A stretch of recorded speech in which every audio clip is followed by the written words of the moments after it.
ازيكم عاملين ايه؟ اهلا بيكم في قناتي يويو مجدي هاند ميد. غبنا عليكم شويه بس رجعنا بشنطه شتويه تنفع كمان للاعياد. شنطه بالخرز الشموع زي ما انتوا شايفينها كده، حاجه بتنفع انها بورت فيه ونقدر ان احنا نكبر الحجم زي ما احنا عايزينه، وكمان بالقفل الترندي قوي اللي هو بالقفل وان احنا نفتحه باكتر من اتجاه. تعالوا نشوف الطريقه مع بعض، وكل الفكره كلها في تركيب القفل ده. كل اللي هنحتاجه معانا كيس من الخرز الشموع وده مقاس 10، جبنا اللون الكحلي، وهنحتاج معاه الخيط مقاس 50 ملي او 60 ملي حسب المتوافر.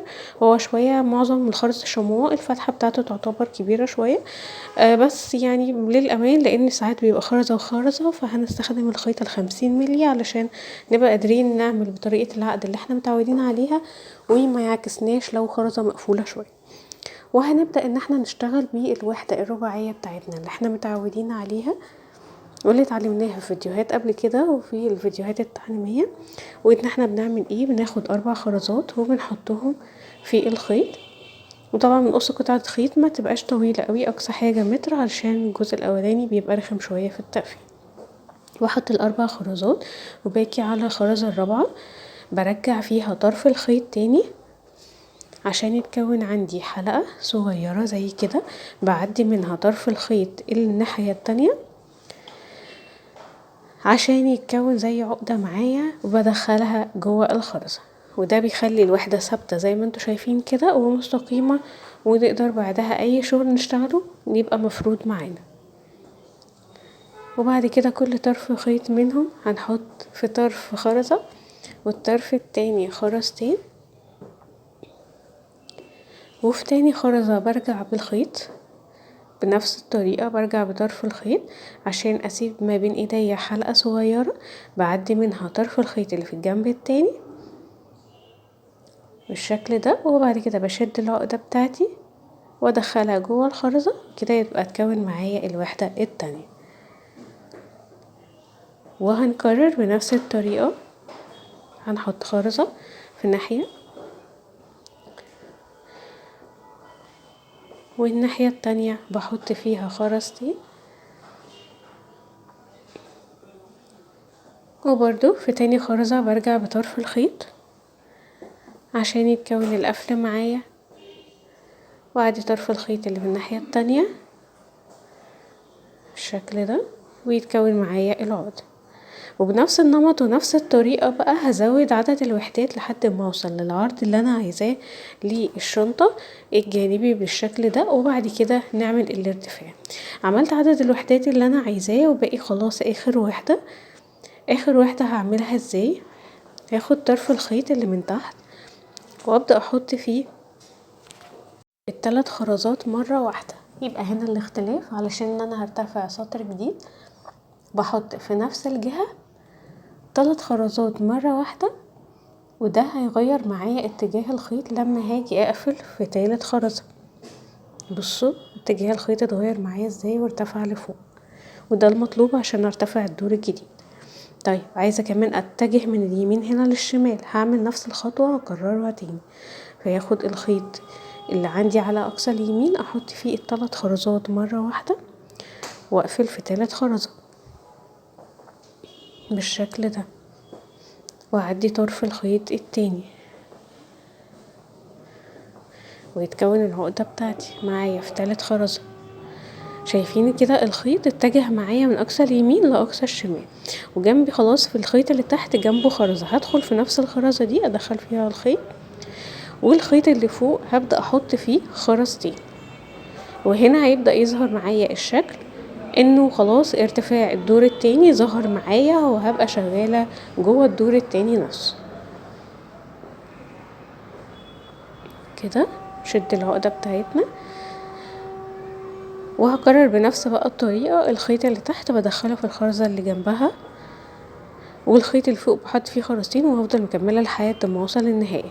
وعدد الوحدات هنا عموما اللي احنا كنا عاملينها 13 وحدة عشان اللي بيحبوا ان يبقوا عايزين بالعدد بالظبط، ولو ان انا بشوف ان كل واحد يعمل بيه حسب عرض الشنطة اللي هو عايزه وحجم الخرز اللي هو جايبه كمان، لان حجم الخرز بيفرق.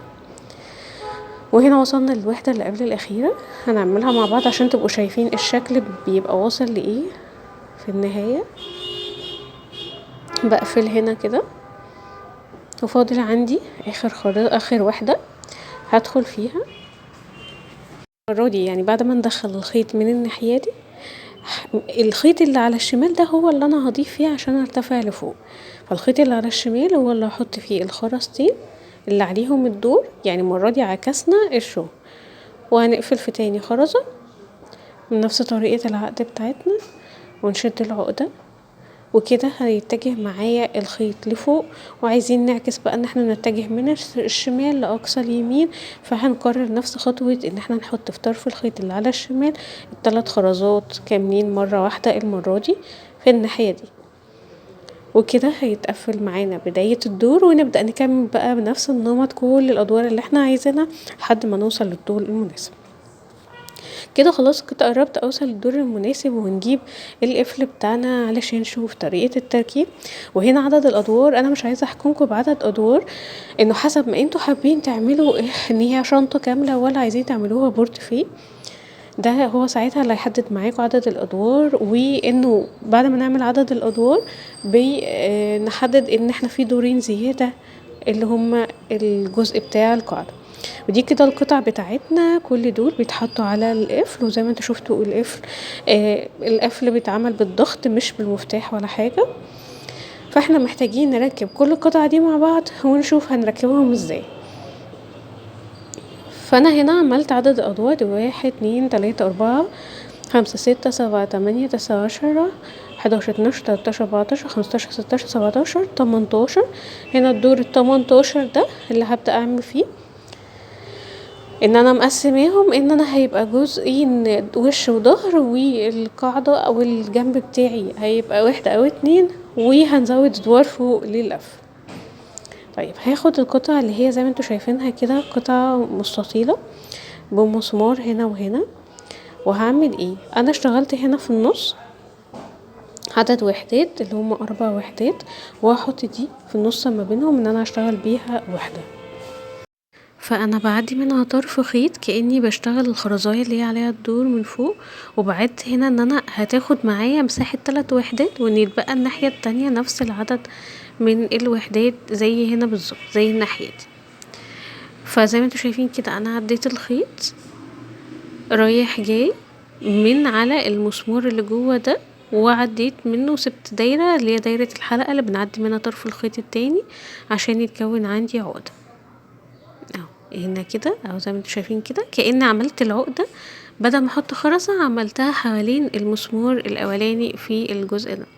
وهركز ان انا هنهيها عند الناحية اللي هناك اللي هي تالت واحدة. يبقى احنا هنحط هنا خرزة، وهعدي الخيط هنا رايح جاي. ده كده خلاص بعد ما انا حسبت المكان والمساحة بتاعتي علشان اغطي تبقى الخرزة دي معاها في نفس الصف، ان دي كأنها مكان الخرزة الجانبية اللي في النص اللي انا بقفل فيها. شايفين اهو الوضع، وبقت في نفس الوقت في نفس استقامة الخط بتاعي. هبدأ بقى الخيط احاول ان انا اعديه من الخرز هنا، يا اما لو عايزين تعدوه من جوه وتلفوه على المسمار التاني مفيش مشكلة، بس هنعملها بالطريقة الاسهل اللي اقدر اوريها لكم دلوقتي. ان انا هعديهم من 3 خرزات، ده طرف الخيط اللي تحت، وطرف الخيط اللي فوق همشي في القطعة هنا.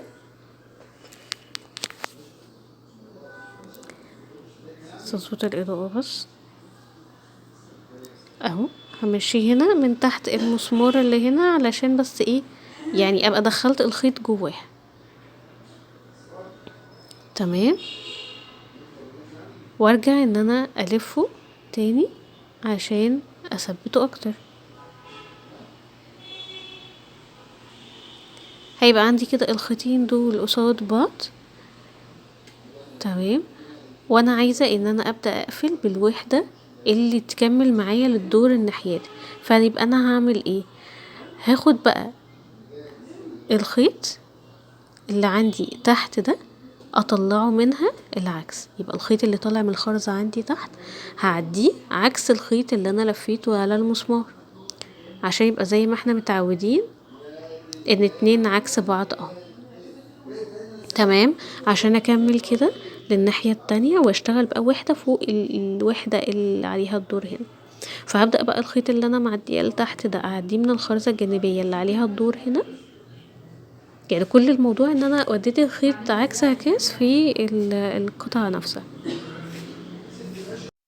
فدي الفكرة كلها. وهاخد بقى الخيط اللي فوق احط فيه خرزتين كأني بكمل بقى الدور بتاعي عادي. يبقى احنا كل الفكرة كلها ان عدينا الخيط في اول مسمار عكس عكاس واشتغلنا وكنا حطينا خرزة، وفي النهاية برضو عدينا الخيط عكس عكاس وحطينا خرزتين ان احنا نقفل بقى الصف بتاعنا زي ما انتوا شايفين كده. وبعد كده هكمل الدور عادي خالص واطلع فوقيه لو انا عايزة دور كمان. تمام. ولو احتاجنا ان احنا نثبت القطعة دي اكتر، عايزين تعدوا تيجي تقصوا قطعة خيط منفصلة ونعديها من على المسمار مع الخرز اللي قدامها رايح جاي، مفيش مشكلة. انا هنا اقفل الدور وهبدأ ان انا ارتفع دور جديد على الشغل اللي انا اشتغلته ده. وزي ما اتعودنا بقى ان انا دور جديد يبقى احط الخرز في يعني الخيط اللي انا بادئه من ناحيته، مثلا بادئه من يمين يبقى احط الخرز في اليمين كله 3 خرزات عشان اتجه للشمال، والعكس صحيح لو هبقى من الشمال. وهبدأ اكمل الدور لحد ما اوصل للحتة دي. هلف الخيط تاني على المسمار رايح جاي في اول مسمار وفي تاني مسمار عشان يبقى الجزء ده ثابت معايا. يعني نفس اللي انا عملته من تحت هكرره هنا، بس يا دوب ان انا هعدي الخيط رايح جاي بس علشان اقفل الصف بتاعي هنا. كده خلصنا الدور بتاعنا. وببدأ اعد تاني ان انا مقسماهم زي ما قلنا، فحسب ما انتوا حابين تعملوها 7 او 8. انا هعملها بالنسبة لي كده على 6 6 تحت و6 فوق، وما بينهم صفين اللي هم هيبقوا العرض الجانبي بتاعنا ده. كده بورتفيه هيكفي عادي الموبايل، يكفي مفاتيح، يكفي مناديل، اللي هو الحجم اللي هو يقدر ان يوافي معايا لو انا مناسبة عايزة حاجات بسيطة هاخدها معايا. وبعدي الخيط ناخد بالنا دايما ان خرزة من القاعدة وخرزة جانبية من الصف اللي هو في الجزء الخلفي. تمام. وهبدأ بقى الخيط اللي عندي اللي معه من الخرزة الجانبية هو ده اللي هضيف فيه الخرزتين، وهتفهموا معايا ليه دلوقتي لما نتوجه للوحدة اللي بعدها. فانا هقفل في تاني خرزة بالشكل ده ويبقى الخيط متوجه معايا لفوق، وهو ده اللي انا عايزاه، ان احنا عاملين القاعدة وحدتين. فانا كده اشتغلت على وحدة وهدخل في الوحدة التانية ان انا هدخل الخيط في الخرزة اللي جنبها، وبعد كده في الخرزة الجانبية اللي هو في الجزء الامامي. فاوريدي كده هيبقى معايا 3 خرزات في الخيط، واخد خيط منهم احط فيه خرزة رابعة واقفل فيها. وبعد كده اما هقفل دي خلاص هلاقي الخيط متوجه معايا لفوق. يبقى الدور على ايه؟ الدور على الخيط معايا ان انا ادخله في الخرزة الجانبية اللي فوق هنا، وابدأ اتجه العكس ان المرة دي نفس الخيط ده هو اللي هضيف فيه الخرزتين اللي عليهم الدور عشان اتجه اتجاه عكسي للناحية التانية تاني زي ما بدأت. فهقفل في تاني خرزة، وبعدها هيبقى الخيط اللي عندي تحت هدخله في الخرزة اللي جنبه اللي هي الوحدة الاولانية اللي كنا عملناها، وهيبقى جنبها الخرزة الجانبية اللي عليها الدور في الظهر معايا. وطبعا ده احنا كنا عاملين برضو فيديوهات منفصلة تعليمية موجودة على القناة، قولولي لو مكنتوش شفتوها ان انا احطلكوا اللينك في الكومنتات. وهنقفل كده في الخرزة الرابعة وخلاص بيبدأ يظهر معايا التقفيل بتاع الجنب بتاعي. هو ده النمط اللي همشي عليه لحد ما اقفل الجنب هنا والجنب التاني علشان يبقى باقي ان احنا نظبط الكفر. كده خلاص يعني قوام الشنطة بتاعتنا او البورتفيه بتاعنا بقى باين. اشوف بقى القطعة دي ان هي دي اللي بيدخل منها الفتحة بتاعة القفل، ان انا احدد مكانها بالظبط علشان ان انا اثبتها في الجزء اللي ورا ده. وهي فيها دعمتين معدن، كل اللي هعمله ان انا هتني دعمات المعدن دي على الخرز من الناحية التانية من داخل الشنطة في المكان بالظبط المقابل ليها. هحاول ادخلها كده بواحدة بواحدة، اظبط المكان واتني الحديد لفوق ولتحت بحيث انها تكون ثابتة معايا، واقدر استخدم طبعا البنس او الكماشة عشان اثبتها بشكل صحيح، واتأكد من مقاسها معايا اهو. تمام. هيبقى باقي معايا القطعتين دول اسهل حاجه في البورتفيه او الشنطه كلها او تركيب القفل ده، ان انا هشتغل فيهم منفصلين بوحدات الخرز العاديه اللي احنا اشتغلناها في الاول. وهوريكم ازاي. هقص قطعه خيط وهبدا ادخلها هنا من وراء المسمار هنا، وابدا اشتغل الوحده عادي. او لو عايزين كمان تربطوها مفيش مشكله، او تعملوا زي ما انا هعمل كده، ان دخلت الخيطين عكس عكاس علشان يعني ابقى مثبته مع المسمار، او عملت لفه حوالين المسمار بالخيط اهو. لفيت لفتين كده حوالين المسمار عشان ابقى ثبت الخيط معايا على الجزء ده من القفل، وهبدأ اشتغل عليه كأن ده كان بداية وحدة عندي او كأنه خرزة اولانية. فهحط خرزة في ناحية والخيط التاني هحط فيه خرزتين، وهقفل في تاني خرزة. هيتكون معايا اول وحدة على القطعة دي، واحاول طبعا اوسطنها واظبطها وانا بشد العقدة بتاعتي بحيث ان هي تبقى كأنها طالعة منها وحدة متصلة بيها بالشكل ده.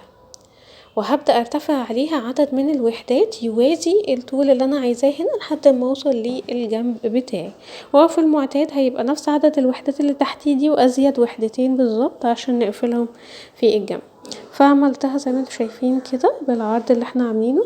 وهاجي هنا اشوف مكانها على الجنب ان انا هثبتها في الخرز الجانبية اللي عندي هنا كأنها وحدة متصلة معاها بالشكل ده. فانا يبقى عندي الخرزة اللي انا ناهية عندها اهي، واحط خرزتين وادخل في الخرزة اللي مقابلة ليها في الجنب. يبقى احط خرزة وهاجي هنا في المقابل ليها بالشكل ده، وهطلع الخيط اهو. هتبدأ تشد معايا واحط الخرزة الرابعة واقفل فيها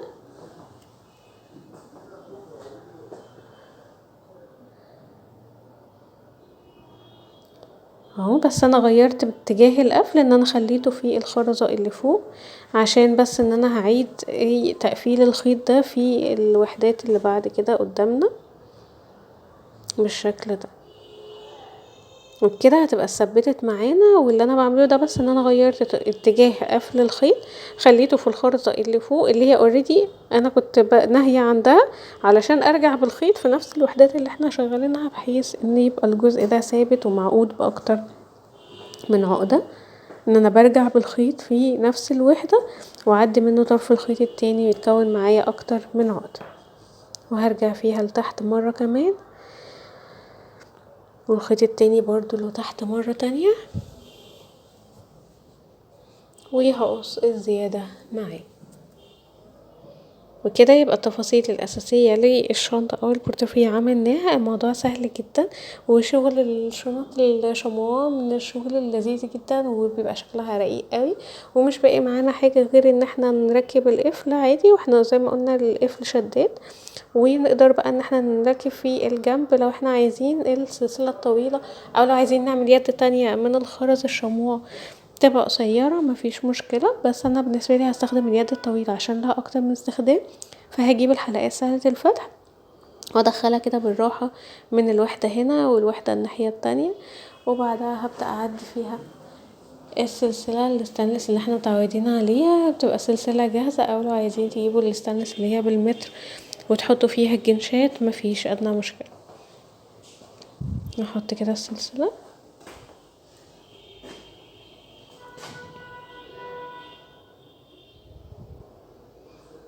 وهحط هنا برضه الطرف التاني عشان بحب ان هي الطرها اللي هو يبقى الوسط او تبقى شولدر.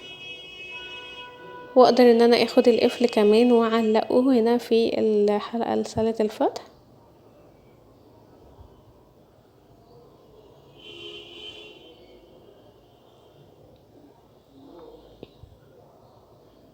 عشان تبقى معايا مكملة المنظر ده. كده الشكل النهائي. اتمنى ان الفيديو يكون عجبكم، واتمنى ان تكون وصل لكم الطريقه بكل سهوله. واستنوا فيديوهات جديده جايه علشان شغل صيف. وما تنسوش تعملوا لايك وكومنت الفيديو هنا.